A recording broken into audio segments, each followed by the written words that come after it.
What's going on, guys? This is Gene Justin, and this is your 2-minute tackle tip. This is a quick and easy one. This is my lure retriever. It's a Tipton's golden retriever. I'll leave a link down in the description if I can find it online.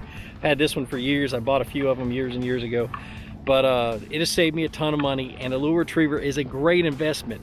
But they come with string, and string gets wrapped up everywhere. It gets around hooks and stuff like that. Well, how do I tame the string that is hooked onto the lure retriever? And I do that with a retractable dog leash. I'm taking that retractable dog leash. I have pretty much, and I get the one with a string, not the one with the little band. And I get the longest one that they make, and at this time I think it was 16 feet or 20 feet. I'd like to have one 25 or 30, but anyway. And basically tie it on to that. And what happens is, when I'm done getting the bait out, or well, I got a Carolina rig out just a little while ago, just hit the button, retracts the string up, put it on the deck, and go back to fishing.